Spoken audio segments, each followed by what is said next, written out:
హిడ్మా ఇప్పుడు తనే గత 2, 3 రోజుల నుంచి ట్రెండింగ్. ఎందుకయ్యా అంటే ఇప్పుడు ఆదివాసీ హక్కుల కోసం ఆయన పోరాడాడు అంటూ ఒక వర్గం, అసలు తన కుటుంబాన్ని త్యజించి పోరాడినటువంటోడు అని మరికొంతమంది, ఢిల్లీలో కూడా మోడర్న్ డ్రెస్సులు వేసుకున్నటువంటి వాళ్ళు కూడా ఇప్పుడు హిడ్మా కోసం పోరాటాలు చేస్తున్నారు వివిధ ప్రదేశాల్లో. ఇది చూసారా హిడ్మా గురించి అన్నట్టు. ఎస్, ఆయన పోరాడాడు. ఏం సాధించాడని? జనజీవన స్రవంతిలో పోరాడి సాధించాల్సింది ప్రజల చేతన, ప్రజల వలన ఎన్నుకోబడి ఆ ప్రజలకి మంచి చేయటం. సీతక్క చేయట్లేదా? ప్రజల కోసమే చేస్తుంది కదా ఆవిడ. అట్లాగే మన రాష్ట్రంలో ఉన్న మంత్రులు చేయట్లేదా? ఇప్పుడు కాంగ్రెస్ అభిమానించేవాడు మరి కాంగ్రెస్ నాయకులే చంపాడు హెడ్మా. మరి అంటే కాంగ్రెస్ పార్టీ దుర్మార్గమైందన్నా? కాంగ్రెస్ నాయకులందరూ దుర్మార్గమైన వాళ్ళనా? తెలుగుదేశం నుంచి హెడ్మాని అభినందించేవాళ్ళు తెలుగుదేశం ఎమ్మెల్యేనే కదా చంపేసింది హెడ్మా. మరి వాళ్ళకి హెడ్మా దేవుడా? ఒక్కసారి ఆలోచించుకోవాలి. ఖచ్చితంగా ఆయుధంతో రాజ్యాలు స్థాపించాలి, ఆయుధంతో ప్రభుత్వాలు నడపాలి.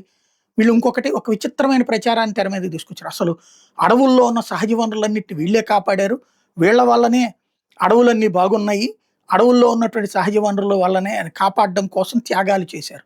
మరి చైనాలో సహజ వనరులు యాడ్ నుంచి నడి రోడ్డు మీద ఉన్న పీకి బీజింగును, లేకపోతే ఆ దేశంలో ఉన్నటువంటి ప్రధాన నగరాలు ఏమన్నా డొల్లగొట్టి అందులో నుంచి ఏమైనా ఖనిజాలు బీగుతున్నారా?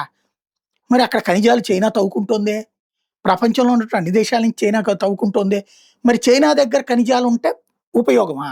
భారతదేశంలో ఖనిజాలు తవ్వుకుంటే తప్ప? అమెరికా వాడు ఖనిజాలు తవ్వుకుంటే తప్పు, రష్యా వాడు ఖనిజాలు తవ్వుకుంటే తప్పు లేదా? అంటే ఎంత పెచ్చేంటరే మనం. అన్నం తింటున్నామా, శుద్ధం తింటున్నామా? చైనా రష్యాలు బతుకుతున్నదే మినరల్స్ అమ్ముకుని.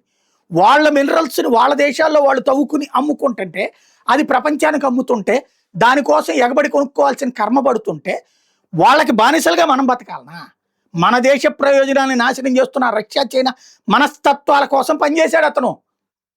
మన భావజాలాలు కూడా అది మార్చుకోవాలా? రష్యా చైనాలో మినరల్స్ ఆపేయమనండి, తవ్వడం మానేయమనండి, వాళ్ళని అమ్మడం మానేయమనండి. అప్పుడు ఇంకేముంటుంది? ప్రపంచం ఏడ ఉంటుంది? ఇప్పుడు రేర్ ఎర్త్ మినరల్స్ ఆకాశం నుంచి ఏమైనా పుట్టించిందే ఏంది చైనా? లేకపోతే భూమిలో నుంచి ఏమైనా పైకి లేపిందే ఏంది రష్యా? తవ్వుకుంటేనే కదా వచ్చేది రేర్ ఎర్త్ మినరల్స్. మన దేశంలో అట్లా జరగనివ్వరు. కాపర్ ప్లాంట్ చైనాలో ఉంటుంది, మన దేశంలో పెడితే వ్యతిరేకిస్తారు. మన దగ్గర ఉన్నటువంటి పరిశ్రమలు, ఫార్మా పరిశ్రమల మీద రచ్చ చేస్తారు. చైనాలో ఫార్మా పరిశ్రమల దగ్గర చప్పట్లు కొడతారు. అదేమిటి, దాన్ని చూసి మనం నేర్చుకోలేదంటారు. పుట్టుకతోనే బానిసత్వంతో తయారవుతున్నటువంటి యువతరానికి, పాత యువతరానికి కారణం వీళ్ళు.